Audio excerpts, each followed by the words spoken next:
ഇതൊരു കുഞ്ഞു ബോട്ടിൽ ക്രാഫ്റ്റാണ്. ഒരു പ്ലാസ്റ്റിക് കുപ്പി എടുക്കുക, അതൊരു ഫ്ലവറിൻ്റെ ഷേപ്പിൽ കട്ട് ചെയ്യുക, ഒരു ലാമ്പ് ഉപയോഗിച്ച് അതൊന്ന് ഉരുക്കി കൊടുത്തു കഴിഞ്ഞാൽ നമുക്കതിനെ ഇഷ്ടമുള്ള ഫ്ലവറിൻ്റെ ഷേപ്പിലേക്ക് മാറ്റിയെടുക്കാം. അത് വേറൊരു കുപ്പിയിലേക്ക് നമുക്ക് ഗ്ലൂ ഗൺ ഉപയോഗിച്ച് നമുക്കത് ഒട്ടിച്ചു കൊടുക്കാം. പിന്നെ ഇത് ഗ്രീൻ പീസാണ്.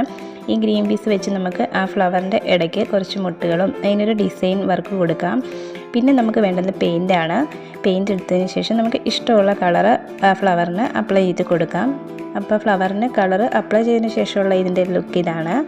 നമുക്കിതിനെ ഒരു നല്ല മനോഹരമായ രീതിയിൽ ആ ബോട്ടിലിനെ എടുത്തിട്ടുണ്ട്. ഇതൊരു ഫ്ലവർ വൈസായിട്ട് നമുക്ക് യൂസ് ചെയ്യാം, അല്ലെങ്കിൽ ഇതൊരു ഷെൽഫിൽ ഇങ്ങനെ വേണമെങ്കിലും നമുക്കത് വെച്ച് കൊടുക്കാം. പിന്നീട് നമുക്ക് കുറച്ച് പിസ്താഷ്യൽ കിട്ടിയിരുന്നു. അപ്പോൾ നമ്മൾ വീണ്ടും അതും കൂടി അതിൽ ആഡ് ചെയ്ത് കൊടുത്ത് ഇതിൻ്റെ ഫൈനൽ ലുക്ക് ഇതാണ്.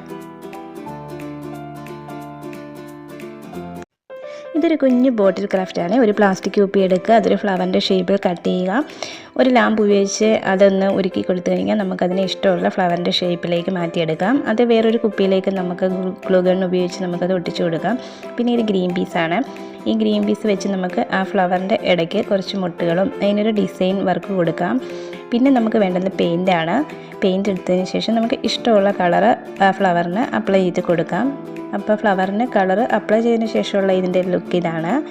നമുക്കിതിനെ ഒരു നല്ല മനോഹരമായ രീതിയിൽ ആ ബോട്ടിലിനെ എടുത്തിട്ടുണ്ട്. ഇതൊരു ഫ്ലവർ വൈസായിട്ട് നമുക്ക് യൂസ് ചെയ്യാം, അല്ലെങ്കിൽ ഇതൊരു ഷെൽഫിൽ ഇങ്ങനെ വേണമെങ്കിലും നമുക്കത് വെച്ച് കൊടുക്കാം. പിന്നീട് നമുക്ക് കുറച്ച് പിസ്താഷ്യൽ കിട്ടിയിരുന്നു. അപ്പോൾ നമ്മൾ വീണ്ടും അതും കൂടി അതിൽ ആഡ് ചെയ്ത് കൊടുത്ത് ഇതിൻ്റെ ഫൈനൽ ലുക്ക് ഇതാണ്.